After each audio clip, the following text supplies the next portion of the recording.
광주에서 아파트 기둥 일부가 붕괴돼 주민들이 긴급 대피했습니다. 대피한 주민들은 불안과 걱정에 떨고 있습니다. 현재 상황 어떤지 알아보겠습니다. 세월호 침몰 사고 100일이 되도록 실종자 10명은 아직 돌아오지 못하고 있습니다. 사고의 진상도 규명되지 않았습니다. 유병헌 씨의 순천 별장에 있던 비밀 공간 2곳을 경찰이 공개했습니다. 유 씨가 비밀 공간에서 시신 발견 지점까지 언제 어떻게 갔는지는 여전히 미궁입니다. 국립아시아 문화전당이 내년 9월 4일에 공식 개관될 예정이지만 운영 주체가 결정되지 않아 개관 준비에 차질이 우려되고 있습니다. 시청자 여러분 안녕하십니까? 오늘은 세월호 참사가 일어난 지 꼭 100일째가 되는 날입니다. 그동안 많은 것이 바뀌었다고는 하지만 밝혀내야 하고 바뀌어야 할 것들은 여전히 많습니다. 이 소식은 조금 이따 전해드리기로 하고요. 먼저 오늘 일어난 아파트 붕괴 우려 사고 소식부터 전하겠습니다. 70명 넘는 주민들이 있었는데 하마터면 대형 참사가 또 일어날 뻔했습니다. 먼저 김인정 기자입니다. 광주의 한 아파트 10층 건물이 쿵 하는 소리와 함께 흔들린 건 오늘 오후 2시쯤입니다. 조금 내렸더라고. 그래서 아이고 지진이나 뭐 이런 것인가 보다. 오래된 아파트라 안내 방송도 없어 출동한 소방관들이 집집마다 돌아다니며 3시간 동안 주민 대피를 유도하고 안에 사람이 있는지 확인했습니다. 아무것도 안 갖고 나왔지.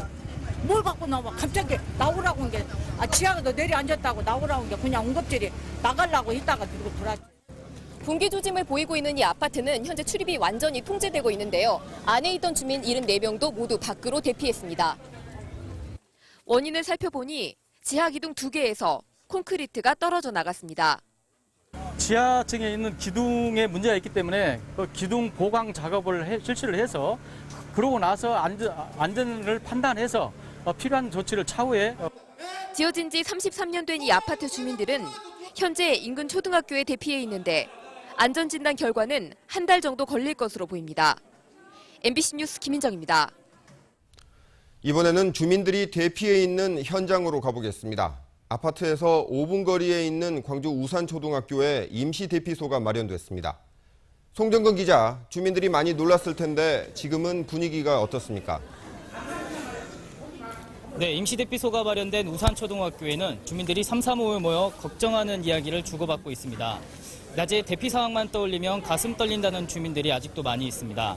이곳 대피소에는 전체 주민 가운데 약 30여 명 정도가 대피해 있습니다. 일부는 아직 직장에서 돌아오지 않았고 걱정스러운 마음에 아파트 근처에 가 있는 주민도 있습니다. 대피 당시 주민들은 대부분 몸만 빠져나왔기 때문에 불편도 이만저만이 아닙니다.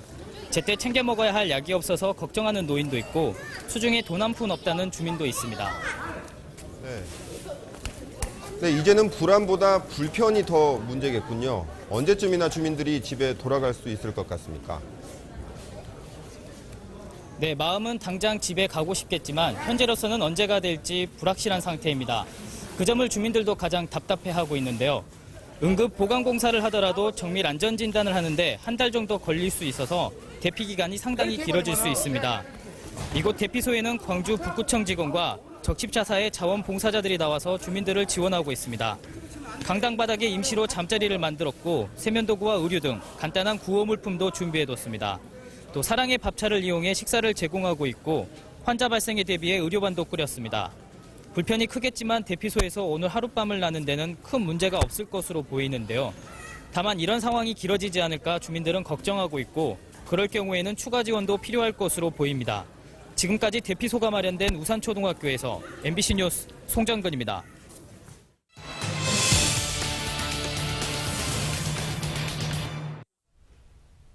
네, 세월호 소식 전하겠습니다. 세월호 참사 100일째를 맞아 아직까지 가족품으로 돌아오지 못한 실종자 10명의 귀환을 기원하는 행사가 진도 팽목항에서 열렸습니다.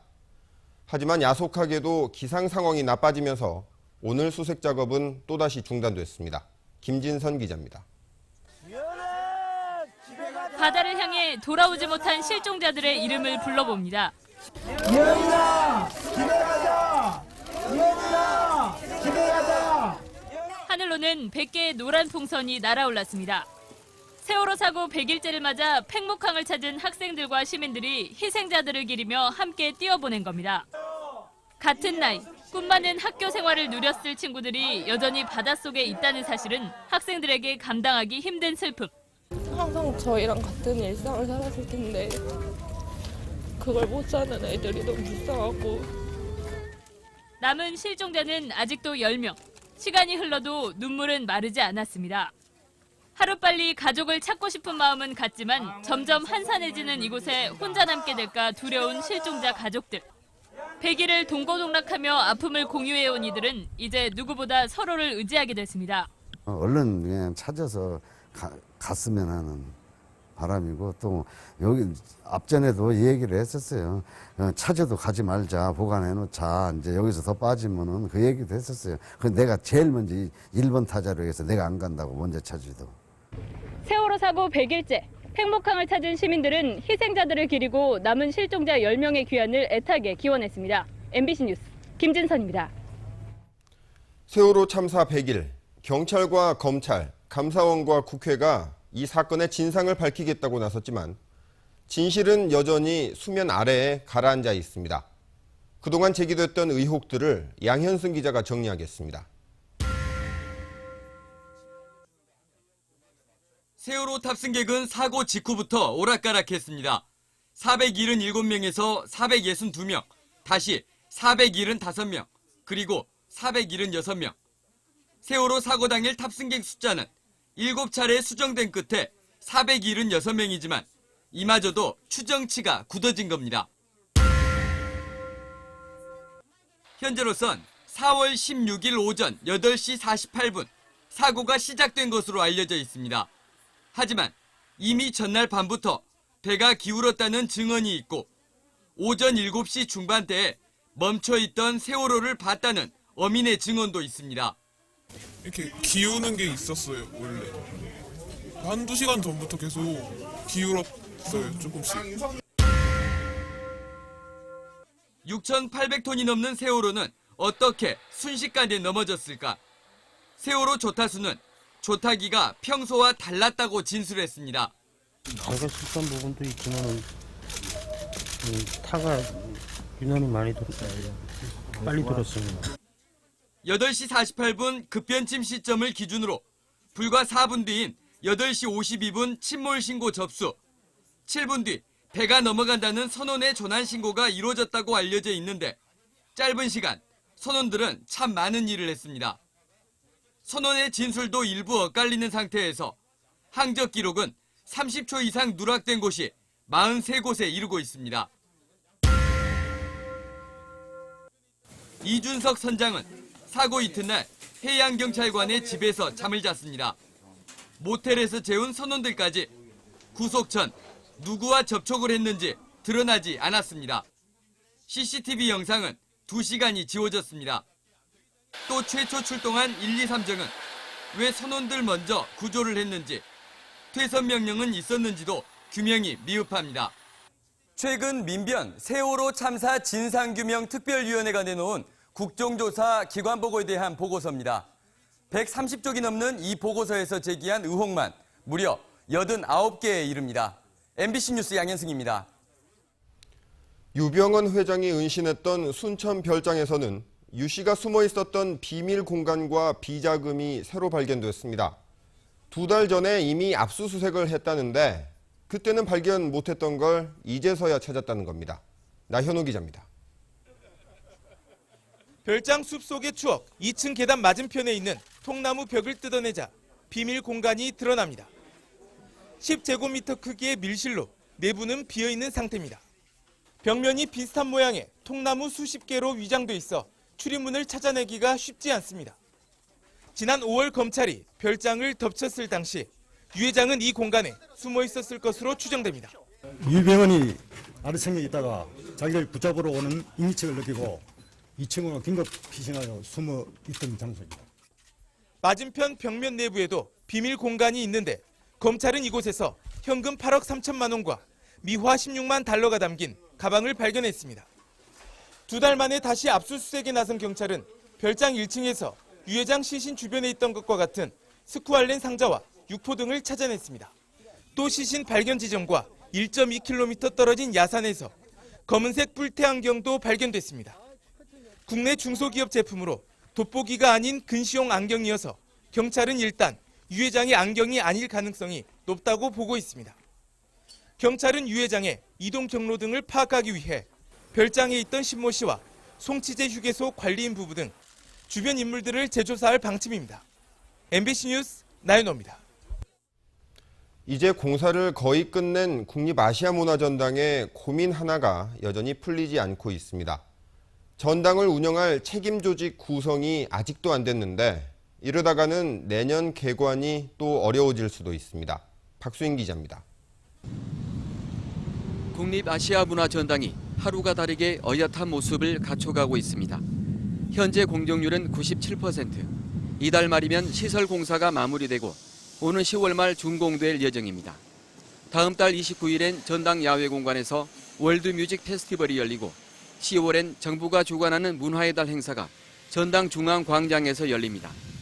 하계 유대회가 열리는 내년 7월 라이브러리 파크와 어린이 문화원 등 전당 일부 시설이 문을 열고 내년 9월 4일엔 전당 전체가 개관할 예정입니다.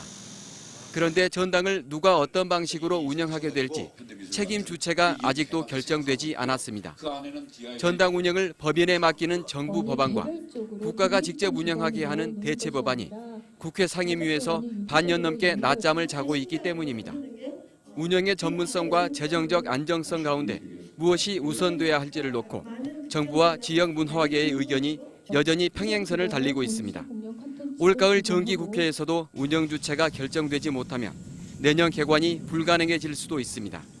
전문성과 창의성을 살리면서도 재정적으로 일정한 안정성을 도모할 수 있는 그런 담보장치를 같이 고려하는 그런 대안이 나올 수도 있을 걸로 그렇게 기대를 하고 있습니다. 랜드마크 논란으로 1년 6개월, 도청 별관 문제로 2년을 흘려보낸 문화전당이 운영 주체를 결정하지 못해서 또다시 개관을 늦춰야 할지 모를 상황에 놓여 있습니다. MBC 뉴스 박수인입니다.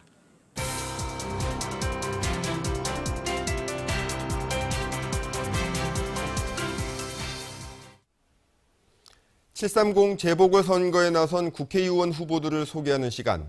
오늘은 야당 텃밭에서 여당 후보가 선전하고 있는 순천 곡성 선거구로 가보겠습니다. 이계상 기자입니다. 순천 곡성 선거구는 여당과 야당, 무소속 후보가 일제히 출격하면서 5명의 후보가 경쟁을 벌이고 있습니다. 새누리당 이정현 후보는 박근혜 대통령의 핵심 측근 인물로서 집권당의 전폭적인 지원을 받을 수 있어야 순천대 의대 유치와 순천만 정원의 국가정원 지정이 가능하다고 강조하고 있습니다. 이 순간 이 정부에서는 호남 어떤 누구보다도 가장 힘 있는 정치인입니다, 여러분. 새정치민주연합 서가원 후보는 민생이 파탄나고 호남이 무시당하고 있다며 박근혜 정권을 심판하고 내실 있게 지역 발전을 이끌 인물은 따로 있다며 지지를 호소하고 있습니다. 국민을 무시하고 호남을 무시하는 무시정권, 불통정권, 박근혜 정권을 심판하는 선거입니다, 여러분. 통합진보당 이성수 후보는 호남의 자존심을 지키고 노동자와 서민을 위해 일할 수 있는 인물이 되겠다고 약속했습니다. 한평생을 노동자, 농민, 서민과 함께해왔고 앞으로도 변함없이 함께할 통합진보당 이성수를 꼭 지지해 주십시오. 판사 출신의 무소속 구이승 후보는 말보다 행동으로 지역 발전을 이끌겠다고 호소하고 있고 지역 경제를 활성화시키고 도시의 통합을 이루는 문제를 반드시 해결할 사람이 필요합니다. 중앙경제부처에서 잔뼈가 굵은 제가 그 일을 반드시 해내도록 하겠습니다. 무소속 김동철 후보는 지역 인재를 키우는 일에 적극 나서겠다고 다짐했습니다. 우리 스스로 우리 자아를 찾아야 된다고 생각합니다. 그래서 제가 의병운동을 자처하고 이번 나섰습니다. 새로운 변화를 한번 우리가 추구해야 된다고 생각합니다. 광주 전남 선거구 가운데 여당 후보의 강세가 가장 두드러진 순천 곡성에서 최대 이변이 벌어질지 관심을 모으고 있습니다. MBC 뉴스 이계상입니다. 새누리당 지도부가 광주 전남 지역 재보선 현장에서 후보자 지원에 나섰습니다. 김무성 새누리당 대표 등 지도부는 오늘 오전 광주 광산을 선거구를 방문해 호남에 대한 배려와 광주 혁신 비전을 제시하며 송환기 후보에 대한 지지를 호소했습니다. 새누리당 지도부는 장성과 나주를 차례로 방문해 이중효 후보와 김종우 후보에 대한 지원 유세를 펼쳤습니다. 이정희 통합진보당 대표가 광주에서 통합진보당 후보가 이기면 박근혜 정권을 향한 가장 강력한 경고가 될 것이라고 주장했습니다. 이정희 대표는 광주시 의회에서 기자회견을 갖고 광산을 보궐선거에서 통합진보당이 한석을 확보할 경우 광주가 변화하는 희망을 갖게 될 것이라고 강조했습니다. 정몽준 전 새누리당 대표는 하남산업단지 중소기업을 방문해 자동차 100만 대 생산기지 조성 사업은 정치권의 의지를 모으는 게 중요하다며 내년 예산에 관련 사업비 630억 원이 반영될 수 있도록 힘을 보태겠다고 약속했습니다. 새정치민주연합 광주시당도 한국생산기술연구소 호남본부에서 찾아가는 정책 간담회를 열어 자동차 100만 대 생산도시 조성과 예산 확보를 위한 방안을 고민했습니다.